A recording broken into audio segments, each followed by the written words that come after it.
So TJ for Gerrit Cole, and he is out for the 2025 season. He's probably going to miss some time in 2026 as well, guys. I mean, you're looking at usually at least a 14-month recovery. Sometimes it could take 16, even 18 months. So the expectation would be maybe mid-season of 2026 for Cole. And he'll lose out on his age 34 season this year and part of his age 35 season coming up. Remember, AJ, he received a lot of coverage a few months back when he opted out of his deal. And there was a lot of questioning going on as to why he ended up opting back in. We kind of talked about how maybe there was some insurance issues. Maybe the Yankees were concerned about the medicals and they were like, this is as far as we'll go. But anyway, this is a huge loss for the club. And I do want to spin it forward too and figure out if the Yankees need to do anything, because immediately everyone's like, well, they got to get Sandy Alcantara. I'm like, oh, hold up. That's not an easy pull. They got to get Dylan Cease, right? Yes, every starter that's on the market, they got to get him. But it's a huge loss for them just because he's the leader of their rotation. Say what you want, but this guy has been in New York, and he has pitched really well in New York, and he can handle it. He was a Yankee fan growing up. We all know that.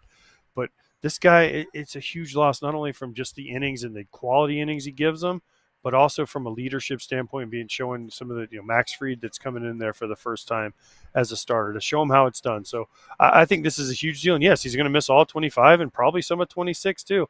It sucks for him. It sucks for him personally. It sucks for the Yankees.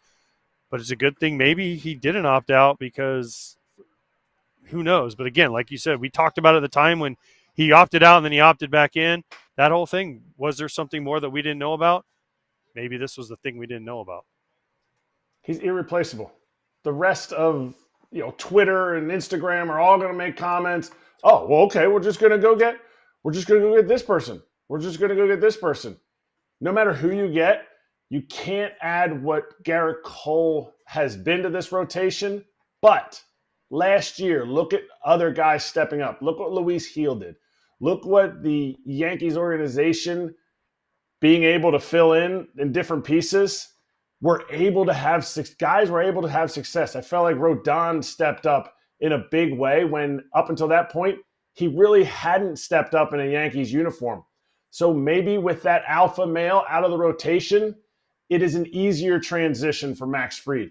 It is an easier time for Rodon to step up and be that guy. Marcus Stroman is sitting out here. He's going to get his 140 innings, so he's going to be out there every day. And you never know who's going to be the one that steps up, but somebody has to. You can't lean on this guy anymore, and you can't find somebody that would actually replace what he brings. And it's Cole and Gil. That's the thing. Gil's obviously most likely going to come back, but to me, AJ, that's also the huge factor here is losing two upper echelon starters so quickly before the season even begins, and you're going to deal with more. Everyone does. Everyone deals with more crap in their rotation. So it's even more so on Fried and Rodon at the top of that rotation. But are they're losing out on the best team still? Are the Yankees the best team still in that division with what the Red Sox have done? Are they the best team in that division? For me, man, it gets real close now. Gets real close. It's not just the Red Sox. The Orioles still should have a really good team too, especially on offense. Rays always think they're going to be good. Blue Jays, who knows? I thought the O's were already the best team in the division. Mm-hmm. And I think this just shortens. Look, that's a really good rotation. We don't know what Will Warren's going to be unless you're a Yankees, unless you're a Yankeeographer and you know what he's been doing in the bushes. You just don't know what you're going to get out of Clark Schmidt. But to me, it's a very solid rotation. I felt like the Orioles were already ahead, but now you lost another big bat in that lineup. You lost some of your depth with some of the other guys in the lineup and on the bench. They never filled the third base void. I get it. They're filling from within, but I just think there's a lot that Aaron Judge has to do again, and that's a lot of pressure to continue to do what he's done the last 3 out of the last 4 years for this team, or 2 out of the last 3 years. Is it more realistic that they try and get someone at the back end? I was looking at the free agent market aside from Gibson and Lynn. Why doesn't Spencer Turnbull have a job? I mean, Kratz, you saw him with Philly last year. Yeah. He was pretty good. I'm like, I wait, honestly, what? I forgot that he was still out there. I don't know. Is he asking for a different type of role? Does he want to make sure he is a solidified starter? Because when he was a starter last year, this dude stepped in and he essentially took that job. Yes, they put him back in the pen, but that rotation was stout, and then he got hurt. And so I don't know how much that time he's like, I missed that time. I want to be a starter. You look at his career, that's where he seems like he's the most comfortable. And I really don't know. I don't know why he's still out there, but I've said that probably 10 to 15 times this offseason already. Yeah, I mean, he added a sweeper. He was awesome as a starter, and then eventually had the lat injury actually that cut his season in half after he was moved to the bullpen shortly after that. But I mean, dude's talented.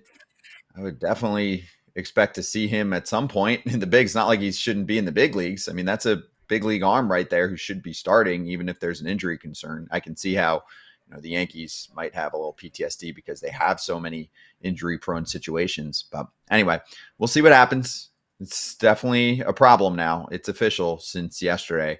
Gerrit Cole is going to miss some time, and he'll be back. He's one of the best pitchers in our sport for a long time now. Don't forget, Justin Verlander had Tommy John surgery even later than this, came back, and in his first full season back, he won a Cy Young Award. Sometimes, you might feel even better than ever.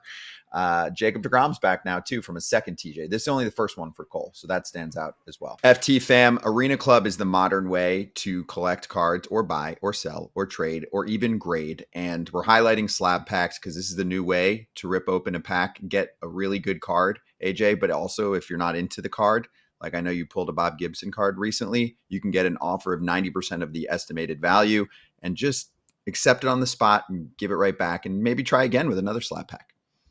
I ain't getting rid of my Bob Gibson autograph card. Bob Gibson ain't signing cards anytime soon, so I'm keeping this one. It gets graded for you. There's no mess. The only thing I wish they had bubble gum. Can they virtually send me some bubble gum, Scott? Other than that, it's awesome. You can buy, sell cards.